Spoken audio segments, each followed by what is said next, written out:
Hello, LinkedIn fam. This is Chris Schweigel. I'm a licensed independent clinical social worker, and I'm here to help you with your mental toughness.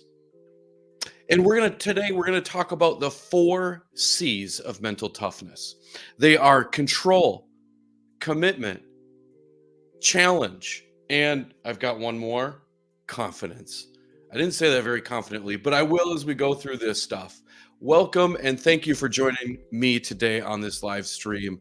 I'm super stoked to be here. I hope that you're having an awesome day. And what we're going to cover today is we're going to cover a little bit about what the 4 C's are. I'll share a personal story of which I've used each one of these C's. And then I'm going to teach you about how you can use these 4 C's to make more money, raise more capital, and close more deals in your syndication business. So again, I'm Chris. Thank you so much for being here. Let's get right into it. So these 4 C's were developed by Dr. Clough, a psychologist in England. And actually, the study of mental toughness has been around since the 1960s. And so this isn't new material, but one thing I love as a psychology geek is the fact that this material is becoming a little bit more mainstream.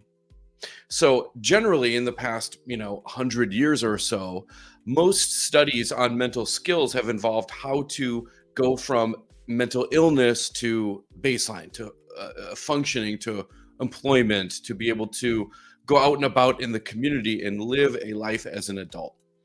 I love the fact that we're putting more focus now on how can I go from being someone who's good in business, someone who's good in sports, someone who's good at sales, and how can I become great? And how can I learn from psychology and mental health fields to become great? That's what we're going to focus on a bit today with the 4 C's. So first and foremost, we've got control. Now, this isn't controlling your environment. This isn't saying, hey, it's my way or the highway. This is about internal control. In psychology, we call this emotional regulation. When the stakes are high and when something changes, how do you react? When something doesn't go your way, what changes do you make internally to keep yourself going? We all know that in life, in business, in real estate especially, nothing goes as planned. So one of the 4 C's is control. That's internal control. Now, one way that I've used this in my life is the genesis of this company. About a year ago, a friend of mine called and said, hey, I have a friend of mine who is an influencer on another social media platform, and he's struggling right now. He's shutting down his platform. He is going to get rid of all of his followers, all of his assets. He has no clue what to do in his life. He's struggling. Can you help him out? And I said, well, I appreciate you thinking of me, but that's not at all what I do. So how can I be of assistance? And he said, well, you're kind of a leadership coach. I always send people to you for mentorship. It's informal. Now I'm looking for you to start a business so that you can help this guy. And when you're done helping this guy, I've got 6 other behind him. And I got done with the call and I thought to myself, I have no idea what he's talking about. I'm not a leadership coach at all. And I went and talked to my wife and we went for a walk. And she asked me, what are you going to do with this guy to help him out? And I said, well, we're going to do this and this and this and this and this. I had like a 5 or 6 step plan of exactly what we're going to do. And she said, well, it sounds like you're a leadership coach. And that's evolved a bit. And here I am as a performance psychologist, taking my 18 years of experience and helping syndicators close more deals and raise more capital. And so I adapted to that situation. Instead of saying no right away, instead of saying, no, this can't happen, I had some eternal adaptability where I was able to say, maybe I am, maybe I can change. Maybe there's a way that we can control this and figure this out. So the first C is all about control. The next C is all about commitment. Commitment is your ability to persevere and stick with it, even when it's probably dumb to stick with it and persevere. Now, we've all been here in our lives where we have adversity hit us in the face. And what we do with that adversity is either commitment or cowardice. So it's our ability to stick with it, to stick with the plan, to rise to the occasion, to overcome obstacles is definitely a pillar of mental toughness. For me, the first thing I thought of was 8 years ago when I was diagnosed with kidney disease. I was trying to get life insurance, and the nurse sent me to the doctor's office so that I could lower my premiums. And the doctor said, and I quote here, "Kid, you got protein in your piss." And I didn't know what that meant at the time, but he made me go see a kidney doctor, which I didn't do. And then this doctor called my wife and said, "Hey, this guy hasn't gone to see a kidney doctor." And then because of all the tears and all that kind of stuff, I think this guy broke HIPAA, but I'm probably alive today because he did. And so I went to see a kidney doctor, and that's when they diagnosed me with IgA nephropathy. And they said, "You've got about 10 years of good living until dialysis, and maybe 15 until you're underground." And that sucked. I had a 3-month-old at the time, and I had a wife, and I was starting to grow my real estate business. And that really put a kink in the plans. I had to change my entire diet to a low sodium diet. I had to drink a gallon of water a day.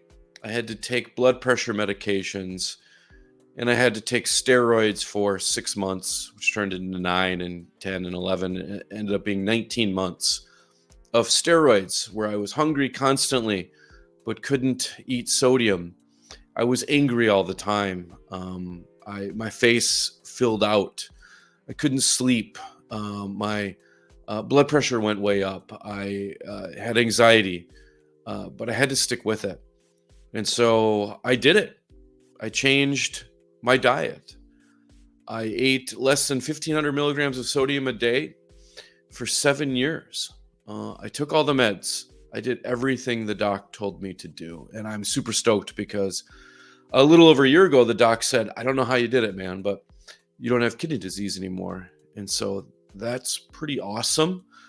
But getting back to the second C here of commitment, when the going gets tough, it's rising to the occasion. And life hands us a bunch of curveballs. And we've got to figure out how we can keep going, how you can keep being you, even when the deck is stacked against you. All right, the next C, the third C is challenge. And this is challenge as a growth opportunity. If you've known me for a long time, you're probably heard me say, "Oh, what an awesome opportunity for growth. What a great way to learn. What an exciting time to be alive." And I'm sorry if I say that all the time. It's super cliche. I know. But one of the pillars here of mental toughness is being able to see challenges as growth, challenges as learning. Challenges are, let's see what happens. And I know that that's really hard to do at times. And trust me, I'm not perfect at this by any means. I get down about stuff. Just this morning, I was getting down about something. And I was telling my wife, I feel really discouraged about this. Hey, shout out to Kelly. She said, "Hey, you're working real hard, babe. You'll get it." And so I appreciate that. Love you. But here, getting back to challenges as growth, this is really comes down to the growth mindset versus a scarcity mindset. Are you set in stone, or are you willing to grow? Are you humble enough to say, "I don't know everything that there is to know, so I'm willing to make mistakes to learn more"? This is really a problem for a lot of adults, is failing forward. Most grown-ups don't want to fail at all. In our household, we talk about failures all the time. Probably 2 or 3 times a week during dinner, we talk about what's something you failed at today, because that's how you grow. For me, one thing that I thought of here was a big time fail for me in 2023 was trying to develop a assisted living development. So my wife and I would love to open a bunch of assisted living facilities. These are residential assisted living facilities. So these are like large homes where people live instead of going to, like a hotel, dormitory, apartment style. People can live in a nice home. And so we met some people. They said, "Hey, we've got some land. We'd love to develop. We'd love to partner with you on it." Sounds awesome. So I started working with some architects, some landscape designers, some um, engineers on how we can develop this campus of 5 homes. They were going to be 12 beds each for a total of 60 beds. We were going to start to hire about 90 people to help out with that kind of stuff. Um, and I was going out to coffee with the mayor, with city council members. Things were going well. Got the approval from everybody. And then all of a sudden, we had to have a neighborhood meeting, and the neighbors came out with pitchforks and said, "What about parking? What about all the ambulances that are going to come by? What about all the delivery trucks? What about all this green space you're getting rid of? What about the pond? What about the noise level? What about all these workers coming through here? What about all the visitors?" So we got a million questions, and trust me, we had answers to every single one of them. Our people don't drive. By definition, they're disabled, so they aren't going to be able to drive. We're going to have deliveries on one day only. Ambulances aren't going to come by all that much because we're going to have a ton of care versus other places that have less care. We had all the answers, but still it didn't go our way. At that time, then our partnership was fizzling out with our prospective partners. We hadn't had a contract signed with anybody. And so we were out a bunch of dough. But the lesson there was keep going. Keep going. So we're still going to continue growing. We see this as a lesson learned. You're not going to go to a real estate convention and avoid hearing someone talk about the big $100,000 mistake they made or the big $50,000 mistake they made. This is our version of that. We are undeterred in our resolve to provide excellent care for people as they get older. And so what we learned is, hey, we've got to vet out partners a little bit more. We've got to get contracts ahead of time. We've got to get the city and the neighbors on board before we start with the architectural designs and engineering and all that kind of stuff. We learned some stuff. We also learned that, hey, having 60 beds right away probably isn't what we want. We were starting to have some sleepless nights. So, hey, maybe we'll start a little bit smaller when it's time. One cool thing that came out of it, we have a golden doodle that we trained to be a therapy dog. So now we've got like a therapy dog roaming around the house, which is pretty sweet. So we've got a big meter and greeter if you ever stop by.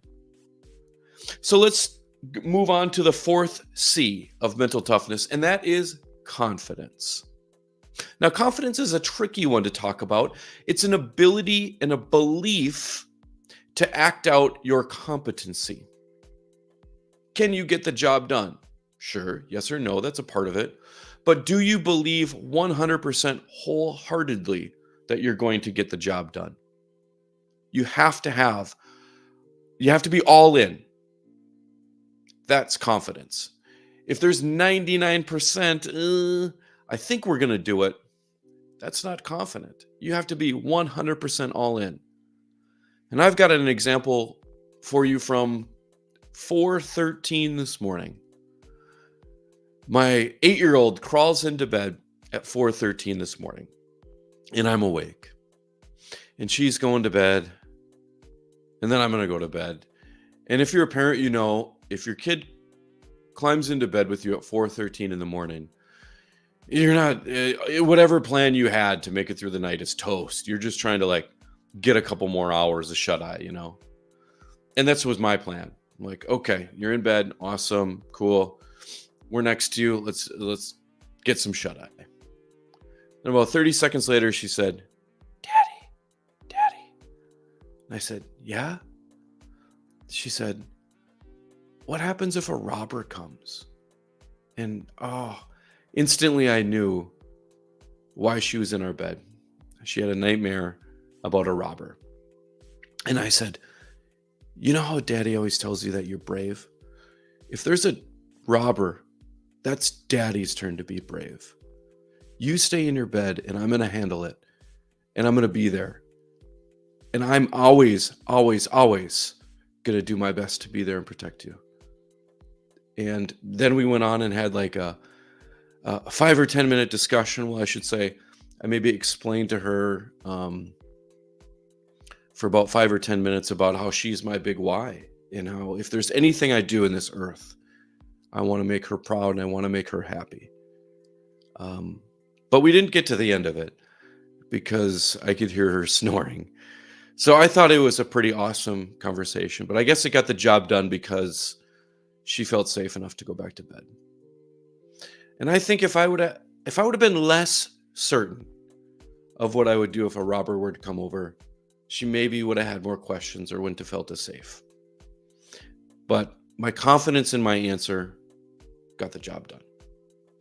So, how can you, a real estate syndicator, use these 4 C's in your business every day? Well, I asked myself that question this morning. And so I created some examples. So here we go. For control, what you're trying to figure out here is how you can grow your emotional control when times are tough, when things don't go your way. Here's where mental visualization comes in. And if you're looking for a resource on this, check my post from yesterday. I took a deep dive into Michael Phelps' mental visualization strategy techniques. It's all there. So he would practice every race 1,000 times in his head before he was in the Olympics here. So he would imagine that he was at the starting block about to jump in. And what he would do is every single time he would think about it or visualize it in his brain from a different vantage point, from him as a swimmer, from the competitor in the next lane, underground looking up at him, from his coach's standpoint, from the judge's standpoint. And he would imagine all of his senses. What did the water smell like? What did the water taste like? What could he hear? What could he feel? What could he see? He would imagine all this stuff vividly. And that's what I'm encouraging you to do. In syndication, there's so much that can go wrong. From raising capital from investors who get nervous or get so excited that they want to refer other people, from lenders who are interested in giving you a certain interest rate and then they change it later on. They're not going to give you the LTV that you need. On to the due diligence period where you find out stuff that you weren't expecting, or that you don't find out things that you weren't expecting. And you're like, is something right? Is something wrong here? When you figure out that there's more than meets the eye to this deal. When suddenly the numbers don't make sense. When your key principal backs out. Think about all of these ways and how they could go right and how they could go wrong, and prepare yourself for them. So when it happens in real life, it's not happening live. You've seen this script before. You know your lines. You know how to act out this scene. You know how to do this. That's mental toughness with control. Next, commitment. My goodness, you need some commitment with real estate investing, don't you? So imagine that interest rates grow up at an unprecedented level. Imagine that there's the most amount of loan maturities. Imagine that inventory is high. Imagine inventory is low. Imagine that there's a global pandemic. All sorts of things can happen. How do you stay committed? 2 ways. One is with clarity of vision. What is your personal vision? What's your business vision? What's your mission in life? Why are you here? If it's not syndication, get out. If it is syndication, go all in, baby. Double back. Figure out what that mission is. Tell yourself what it is. Keep it in your back pocket. Look at it all the time. Remind yourself of why you're doing what you're doing. Because when the times get tough, you'll need to lean on that why or clarity, whatever you want to call it. And the second way is to set goals. To break big goals into tiny micro goals. Make something so it's not so difficult. If you're going to climb Mount Kilimanjaro, don't just start.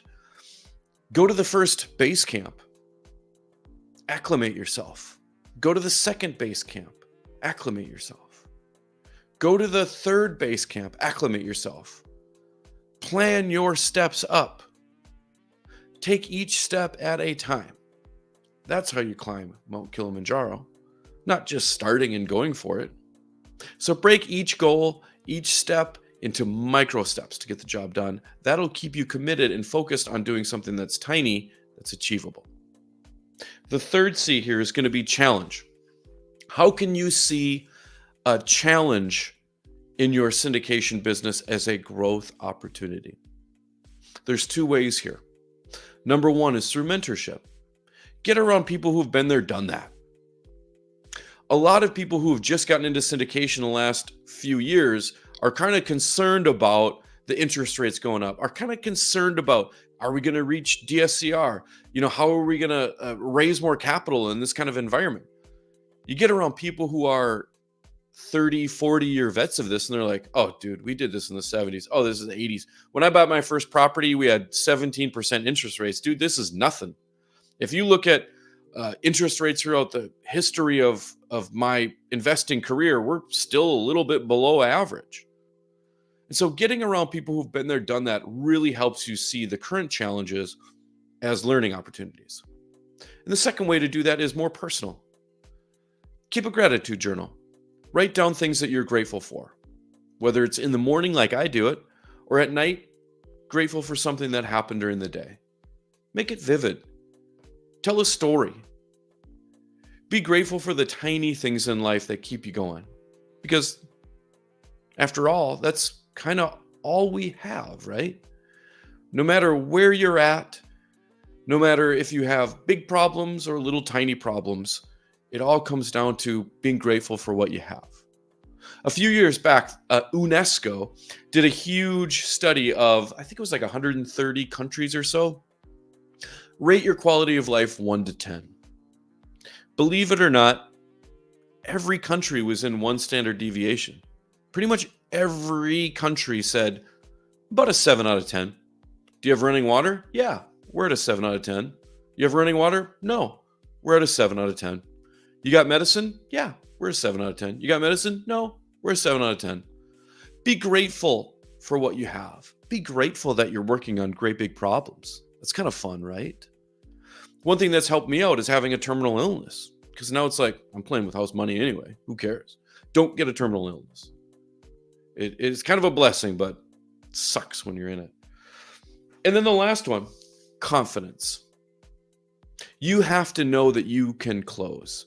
You have to know that you are going to treat your investor capital with the utmost respect. You have to be a steward not only of your word and your reputation, but your partners, your lenders, your investors' word and reputation.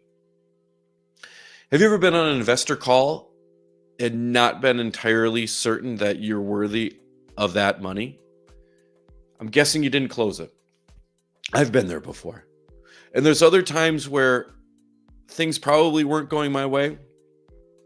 Close the deal anyway, because I knew I could and I knew I would. Being 100% all in and confident is the way to go. Now, how do you grow your confidence? You get around other people that encourage you. You continue learning. You ask questions. You practice humility. You figure things out. You're honest. That's how you build your confidence. So those are the 4 C's of mental toughness. And I'm really, really, really happy that you joined me for those. Thank you so much out there, LinkedIn fam, for being here. I'll see you next Wednesday on our next live. Until then, take care.